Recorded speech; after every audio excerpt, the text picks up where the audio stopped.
Meron pong balitang lumabas at ito po ay isang hot issue po kasi merong isang group, I believe that sila po yung mga grupo ng mga aming members na terminate po namin because of their unprofessional and unethical practices doing the business.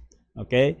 Ayaw namin na magkakaroon po ng ganong mga members lalo sa aming company wherein we always put integrity and honesty dito sa aming services po dito. So, itong group na ito nagpapabalita na magkakaroon daw ulit ng ibang company na magma-market ng MRI CMD. Okay? Ang MRI stands for Mineral Resources International. At alam naman ninyo na lagi namin bibigyan diin na kung kayo po ay mag-cater sa isang dietary supplement, lalong-lalo na pag ito po ay minerals, isa sa mga trusted companies po na talagang food grade source ay itong MRI or Mineral Resources International.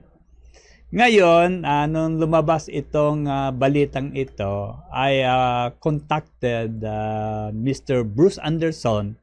Siya po yung co-owner, CEO at saka president ng MRI.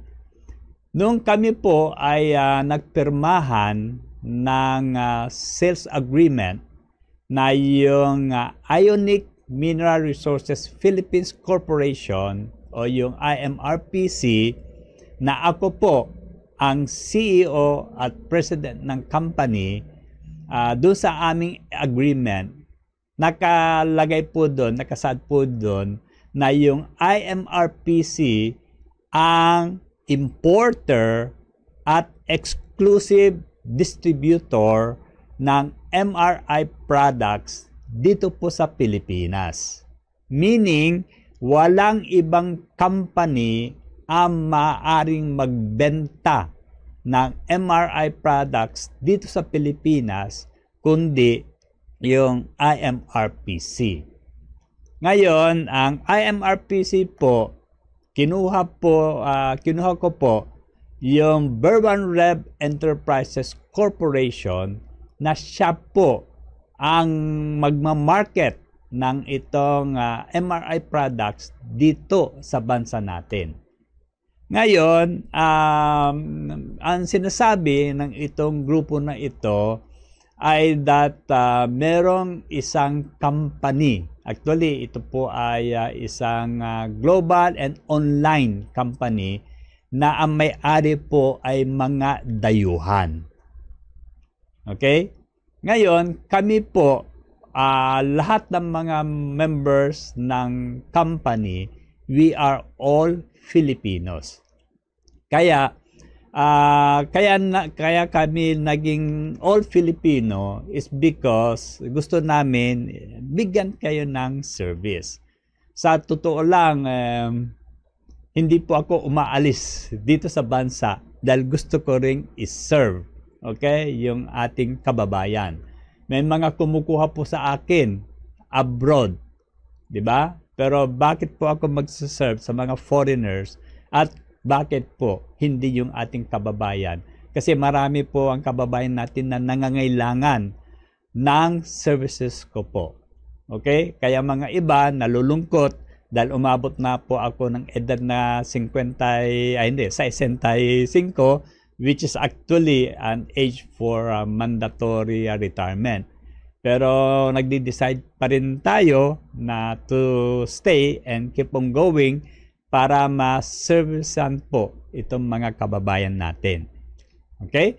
So, I'm taking this opportunity to forewarn, okay? Para kayo po ay sabihan na kung sakasakali merong magbebenta po sa inyo, na sasabihin nila sa inyo na parehas lang, okay? yung CMD na ibebenta ng itong grupo na ito dito sa Ionic Concentrated Mineral o Ionic CMD, okay, maaaring parehas. However, dapat sumunod po itong foreign owned company yung agreement regarding territorial exclusivity.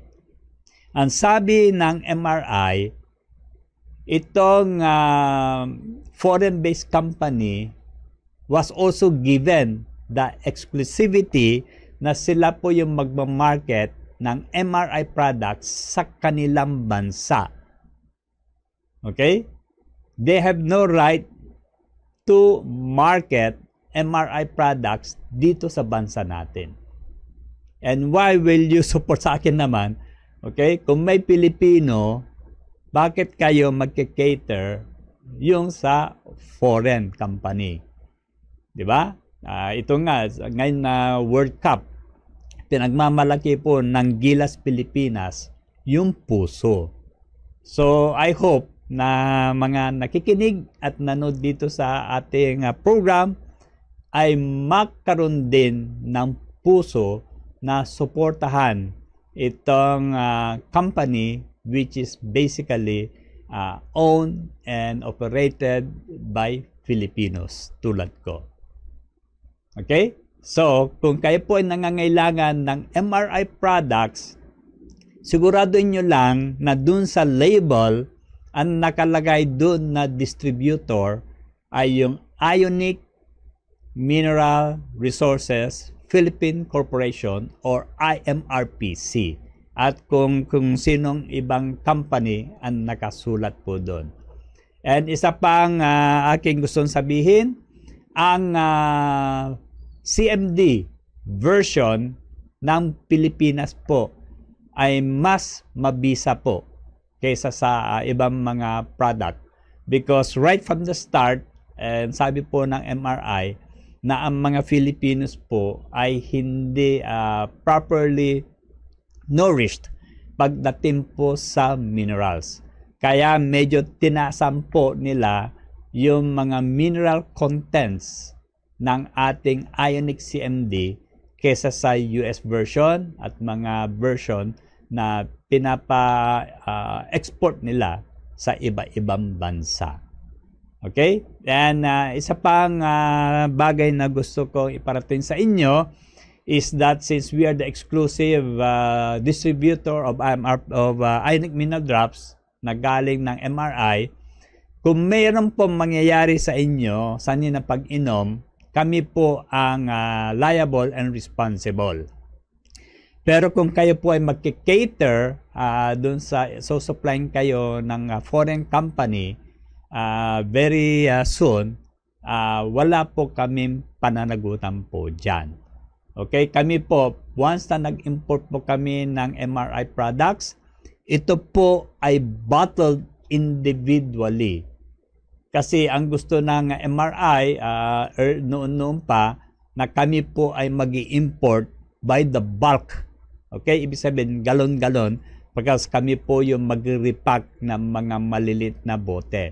Actually, mas mura po yun.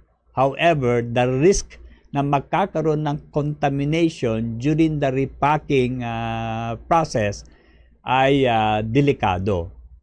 Okay? So, we opted na kahit medyo may kamahalan ng konti, pero mas maganda na ang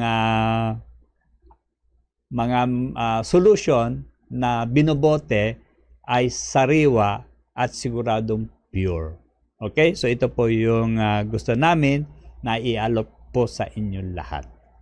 And I will take this opportunity din dun sa mga loyal namin, mga customers. Maraming salamat po sa inyong tiwala sa amin. And I'm looking forward na you would continue supporting us, the company, and also yung concept ng tubig at mga minerals. At alam ko naman na very supportive kayo dahil dun sa number of referrals na nakukuha namin mula sa inyo ay taba ng aming mga puso. Okay? So once again, maraming salamat sa inyong lahat for your support.